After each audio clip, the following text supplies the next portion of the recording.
We've gotten direct death threats. People have tried to contact conservative/jihadi type groups about us. We've had to work with the FBI. It's a part and parcel of being in this space. People are regularly killed. It's a tough place to be. This is Mohamed Syed. Along with Sarah Haider, he co-founded the Ex-Muslims of North America, an organization for former Muslims. It's taken many months to get in the same room as them, and I'm beginning to understand why. So I don't know if you've heard of Abhijit Roy. He was a Bangladeshi blogger. He was brutally killed in Bangladesh. I was talking to him a few months before they came at him with meat cleavers and killed him.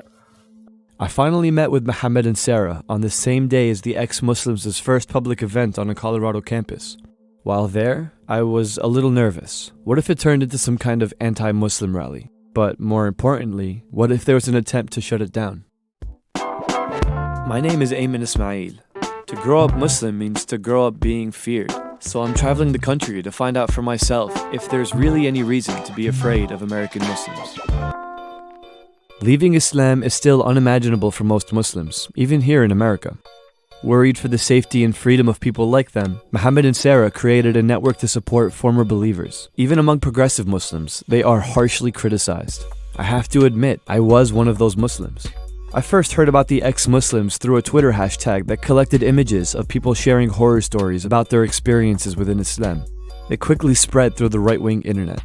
Ex-Muslims were held up as the first honest representation of what really happens inside the homes of your Muslim neighbors. Muslims, they don't know what freedom is. I hated that, but that's not fair to ex-Muslims. It's already nearly impossible and sometimes dangerous for them to talk about their experiences. I found that out firsthand when I tried to meet with them. I think we were supposed to meet in Toronto like last month. Yeah, there was an email that was just sent to the liaison between us and the student group. We talked to the police and we decided that we're going to cancel the event. No more detail, no more nothing. The tour itself is called Normalizing Dissent, and when you're normalizing something, you should expect some pushback. After lengthy back and forths about their security and privacy concerns, they agreed to let us film their first ever on-campus event. Police checked bags at the door for security. They had a backup venue in case they were disinvited. Again. I immediately realized I was wrong to be worried about the event. It was eye-opening and civil for almost the entire time. This topic today, modesty, Islam, and feminism, is kind of a hot topic. You guys probably notice if you've seen the hijab, especially, as something that's very central to the debate about Islam. And unanimously, the panel insisted their stories not be used to fuel bigotry. The stuff that we talk about is very, very easy to be co-opted and twisted, especially by, let's be frank, the right wing. They're using us in order to further their own bigotry, their hatred and narrative. And so we have to also somehow reconcile that with the fact that, racism is a force to be contended with when it comes to the problems facing Muslim communities. So is honor violence. In too many Muslim countries, apostasy is a crime. And in America, it comes with its own risks. For their own safety, Sarah and Mohamed limit their one-on-one interactions. When they did agree to sit down with me after the event in Boulder, I told myself I mostly just needed to listen. Was there a particular moment that triggered your journey into atheism? I remember an atheist friend of mine, and he sort of provoked change by printing out verses from the Quran. And he said to me, "Sarah, justify this." I was like, "How dare you? This is insulting. There's an explanation and you just don't understand."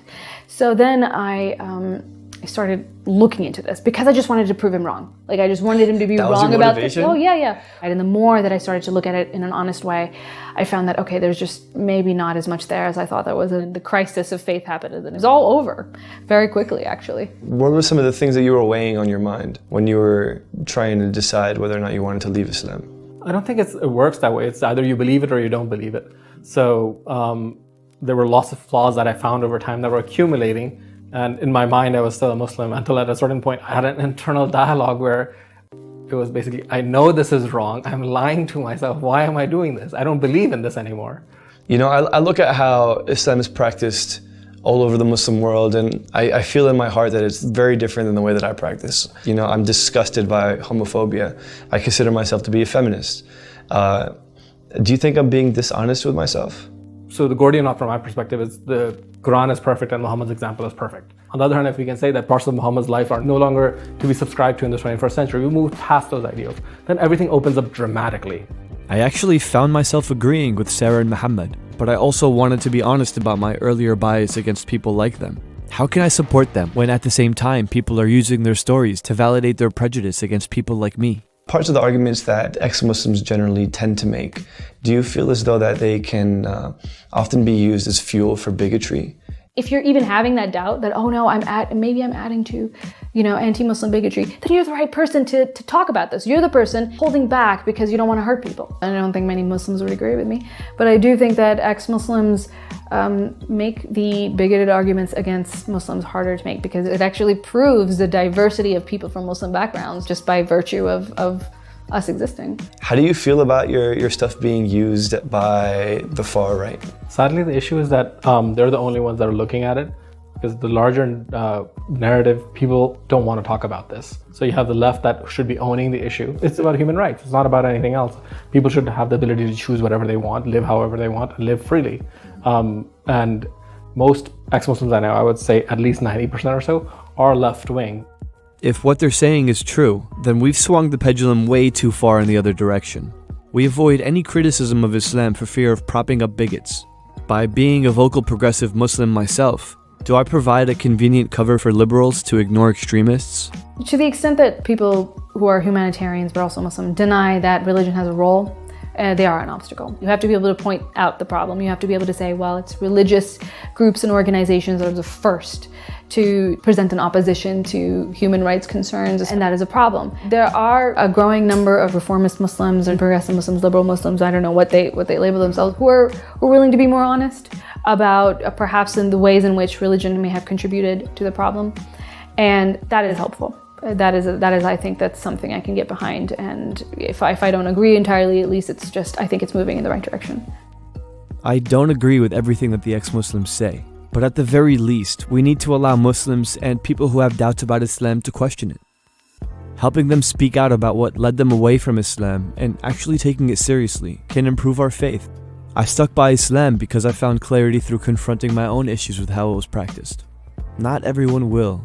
There's this idea that if you leave Islam, you're just no longer moral. You're just no longer a good person. And that's so common, and it's, people jokingly talk about like, oh, if my sister left Islam, like I would kill her. It's haha, it's very funny. Except it's reality for a lot of families that do suddenly feel like, okay, well, you don't believe, I don't want anything to do with you. Why isn't this anything Muslims are talking about? Why aren't they advocating for us? Every Muslim should ask themselves this one question. Are we so fragile in our faith as to believe that someone leaving it could shake our own?